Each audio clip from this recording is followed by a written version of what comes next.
باللہ من الشیطان الرجیم بسم اللہ الرحمن الرحیم الحمد للہ رب العالمین والصلاة والسلام علی سید الانبیاء والمرسلین۔ حضرت سیدنا ابو ہریرہ رضی اللہ تعالی عنہ سے روایت ہے کہ نبی رحمت علیہ السلام نے ارشاد فرمایا کہ جب کوئی شخص زنا کرتا ہے تو عین زنا کرتے وقت وہ مومن نہیں رہتا، اسی طرح جب وہ شراب پیتا ہے تو عین شراب پیتے وقت وہ مومن نہیں ہوتا، اسی طرح جب وہ چوری کرتا ہے تو چوری کرتے وقت وہ مومن نہیں ہوتا۔ اس حدیث پاک کے راویوں میں حضرت سیدنا ابو بکر رضی اللہ تعالی عنہ کے بیٹے حضرت عبد الرحمن آپ بھی شامل ہیں، اور آپ اس حدیث پاک میں مزید اتنا اضافہ کرتے تھے کہ جو شخص دن دہاڑے ڈاکہ ڈالتا ہے یہاں تک کہ لوگ اسے دیکھ رہے ہوتے ہیں تو اس وقت وہ بھی حالت ایمان میں نہیں ہوتا۔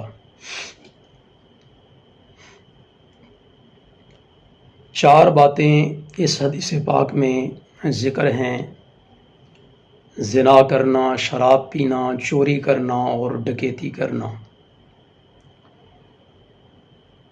بتایا گیا کہ ان چاروں کو سر انجام دیتے وقت انسان مومن نہیں ہوتا۔ اس پر محدثین نے کلام کیا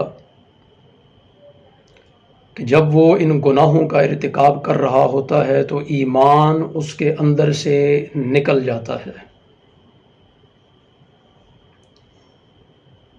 اور اگر وہ گناہ کا ارتکاب کرنے کے بعد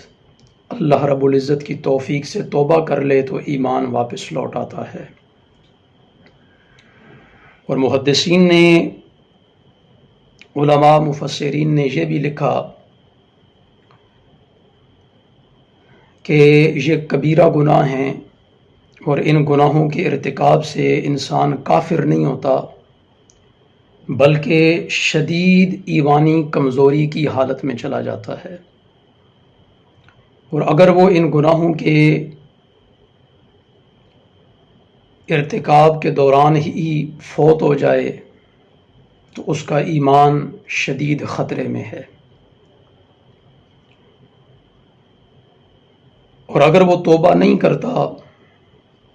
تو اس کو شدید پکڑ آ سکتی ہے۔ تو یہ سارے کے سارے گناہ، زنا کرنا، شراب پینا، اسی طرح چوری کرنا اور ڈکیتی کرنا،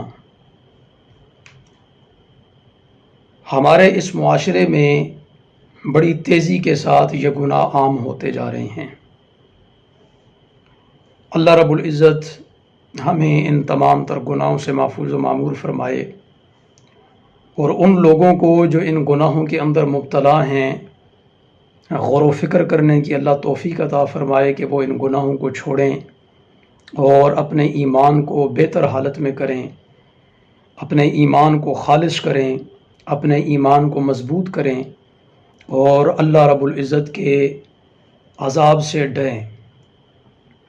خصوصاً اس زمانے کے اندر جیسے جیسے غربت بڑھ رہی ہے ویسے ویسے چوری اور ڈکیتی بھی بڑھ رہی ہے، اور آئے دن ڈکیتی کی وارداتوں میں اضافہ ہوتا چلا جا رہا ہے، اور اکثر اوقات ہم دیکھتے ہیں کہ ڈکیت پولیس کی مزاحمت کی وجہ سے یا لوگوں کی مزاحمت کی وجہ سے وہیں قتل کر دیے جاتے ہیں، وہیں ڈھیر ہو جاتے ہیں۔